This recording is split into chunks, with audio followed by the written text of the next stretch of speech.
Together, we're building a community for them to talk, share, and help each other. A place called openforum.com, where owners can swap ideas and ask questions. Will tweeting get me more customers? How can I make my business green?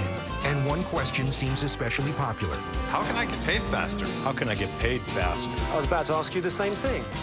And they're inspiring ideas like AcceptPay, a new tool from Open that lets owners invoice digitally and helps them get paid faster. Ask a question, find an answer. Join the conversation at openforum.com.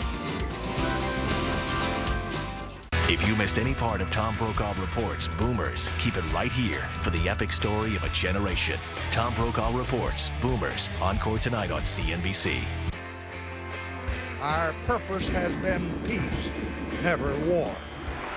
Our brave men are being tested at this hour in Vietnam.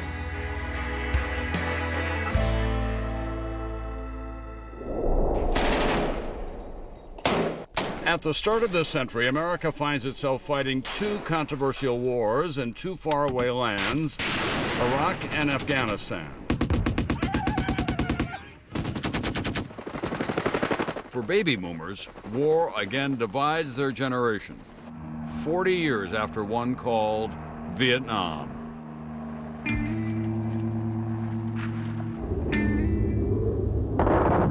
That was a long, bitter war in Southeast Asia.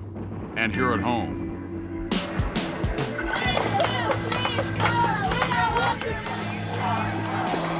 Its painful legacy is written in the stories of two men, a war resistor.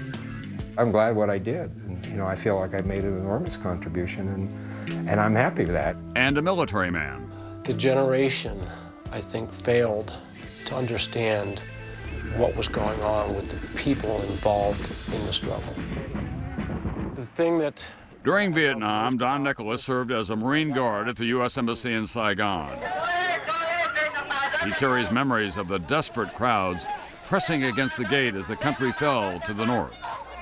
America was leaving, and the South Vietnamese wanted Nicholas to take them as well. The South Vietnamese government collapsed, the North overran the South, and you were at the embassy. You were at ground zero. These people are begging to get in. They offered us anything, money, sex, jewels, anything we wanted, we could have gotten from them. More than 2 million Americans served in Vietnam. Nicholas was on the second-to-last chopper going out. I felt sad. 55,000 men died and women died. For what? We abandoned it. I still look at it as we abandoned it. Send 2 men over, secure that side. Some old soldiers don't fade away. Today, Staff Sergeant Don Nicholas is training troops young enough to be his children. Bang, bang, bang. Bang, bang, bang. Are you going to shoot him in the butt? That's going to hurt, isn't it? All right. You might call Don Nicholas one of the forgotten boomers, those who devoted their lives to military service. I don't want to sit back and think that everyone else is taking care of me or my country. I've got a responsibility. Following Vietnam, Nicholas left the Marine Corps. For 25 years, he built a family. Sometimes I would have him do, like little kid jumping jacks, or something like that. And a career as a podiatrist. Then came 9/11. Nicholas dusted off his boots and enlisted in the Army Reserve 3 years later. Today, Nicholas isn't just training soldiers. A little quicker, pick it up. He's leading them in war zones. He's back from tours in Iraq and Afghanistan. Is it a big relief when you get back here? It was. I like the freedoms we have. I like the fact that I don't have to worry about stepping on mines, or when I drive down the street, somebody's going to try and blow me up. If you're bunching up, what's going to happen? That's right. A lot of letters home to mommy, right? If you're wondering what Nicholas is still doing in uniform in his late 50s, hey, Platt, we were as well. It's kind of hard to answer.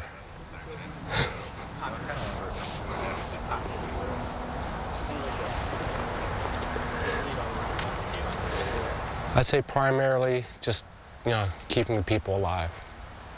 I don't know what else to say. I love this country.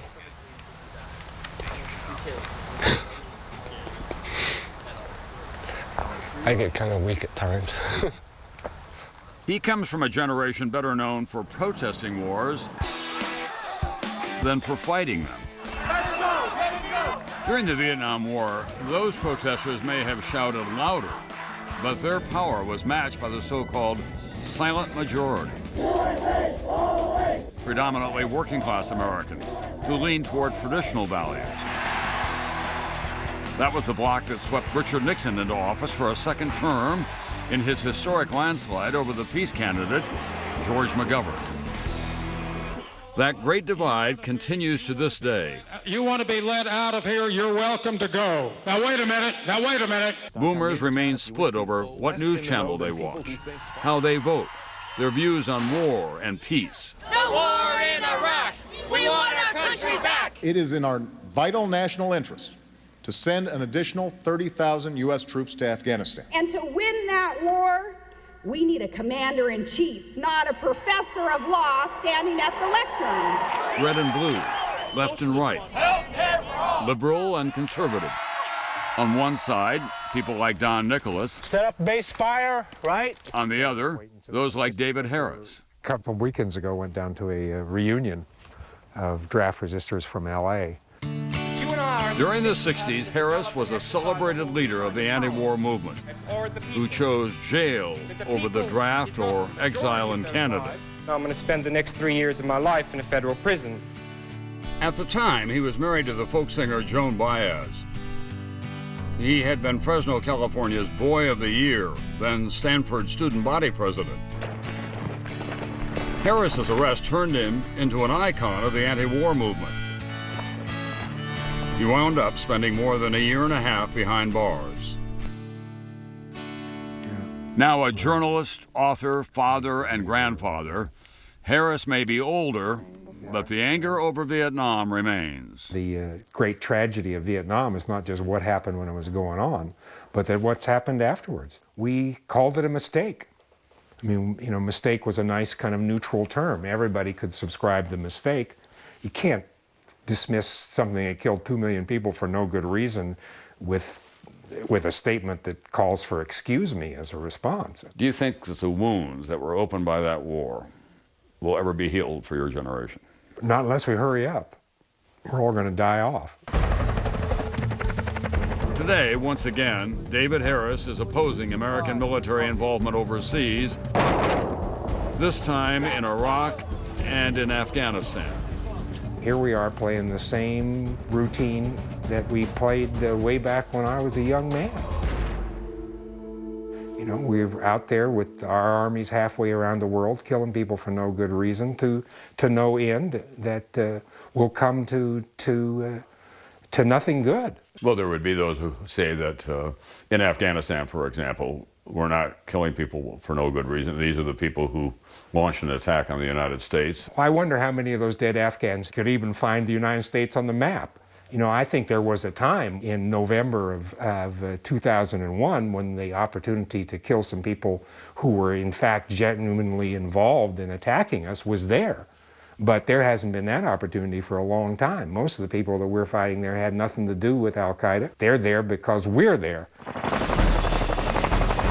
And there, Afghanistan is where Don Nicholas may be heading next. His daughter Vanessa has already served with the Marines in Iraq, and his son Chris is planning to join up. Now a grandfather, Nicholas is ready to put his life on the line once more. This would be my 5th combat tour, so you're destined to run out of luck at some point in time. So do your friends say to you, Don, you're nuts? Why are you going back through this again? Well, most of them don't know it yet. My wife has said that several times, though, yes. You have to put that in consideration, though, don't you, your own decision? Without a doubt. If I did not have the family I have, I don't think I could do what I do. One of his biggest worries, that his service in Iraq and Afghanistan might be squandered by diminishing public support at home, as he feels it was in Vietnam. Vietnam was beaten a couple different times. We had won. We had ended it. But we had to stop combat operations because the public back here felt that we were not treating them properly. You know, I hope